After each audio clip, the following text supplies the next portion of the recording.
L'IA révolutionne la criminalistique, les empreintes digitales ne seraient pas uniques. Pendant plus d'un siècle, les empreintes digitales ont été considérées comme la preuve incontestable dans le système judiciaire. Utilisées pour identifier des criminels, résoudre des cold cases et innocenter des suspects, elles représentaient le saint graal de la criminalistique. Mais l'avènement de l'intelligence artificielle, IA, vient bouleverser cette certitude. Une étude récente menée par des chercheurs de l'Université Columbia a révélé que les empreintes digitales de différents doigts d'une même personne pourraient présenter des similitudes frappantes, remettant en question leur supposée unicité.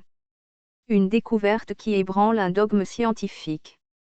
L'étude, publiée après plusieurs refus de revues scientifiques, a démontré qu'un modèle d'IA entraîné sur une base de données de 60 000 empreintes gouvernementales pouvait établir des correspondances entre des empreintes de doigts différents avec une précision de 77%. Cette performance dépasse même celle des méthodes traditionnelles d'analyse, pourtant considérées comme infaillibles. Comment l'IA a-t-elle réussi là où l'humain échouait ? Contrairement aux experts en dermatoglyphes, l'étude des empreintes digitales, qui se concentre sur des marqueurs spécifiques comme les boucles, les tourbillons et les arcs, l'IA a adopté une approche globale. Elle a analysé des motifs microscopiques et des orientations de crête souvent négligées par les humains. En croisant ces données, l'algorithme a pu détecter des similarités invisibles à l'œil nu, prouvant que deux empreintes d'une même personne pouvaient être plus proches qu'on ne le pensait.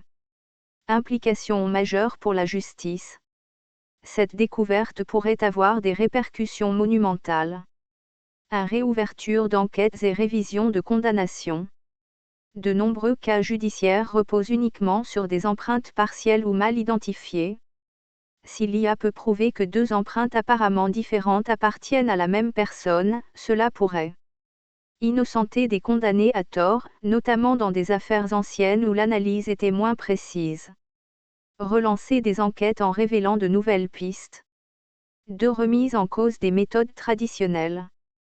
Les systèmes judiciaires du monde entier s'appuient sur des bases de données d'empreintes digitales, comme la FI aux États-Unis. Si l'unicité des empreintes est contestée, cela pourrait forcer une refonte des protocoles d'identification. Imposer l'intégration de l'IA dans les analyses criminelles. 3. Un débat éthique et scientifique. Cette avancée soulève des questions cruciales. Faut-il revoir des décennies de jurisprudence ? Comment garantir que l'IA ne génère pas de faux positifs ? Qui sera responsable en cas d'erreur algorithmique ? Pourquoi cette étude a-t-elle été rejetée à plusieurs reprises ? Malgré son potentiel révolutionnaire, la recherche a été refusée par plusieurs revues scientifiques avant d'être finalement acceptée.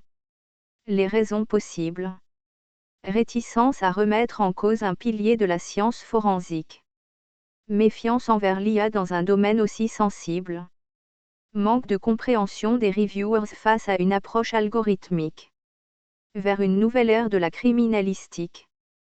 L'intelligence artificielle ouvre la voie à une criminalistique 2.0, où coche gras les erreurs humaines sont réduites. Coche gras les preuves sont analysées avec une précision inégalée. Coche gras l'innocence ou la culpabilité repose sur des données objectives.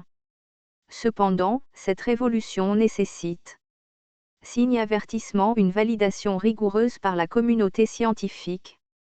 Signe avertissement une adaptation des systèmes judiciaires.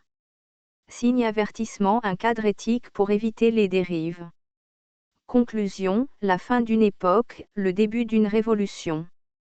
La croyance en l'unicité absolue des empreintes digitales appartient peut-être au passé. Grâce à l'IA, la justice gagne en précision, mais elle doit aussi s'adapter à cette nouvelle réalité. Cette découverte marque un tournant historique, où la technologie pourrait réparer des erreurs judiciaires vieilles de décennies et faire évoluer les méthodes d'enquête pour les siècles à venir.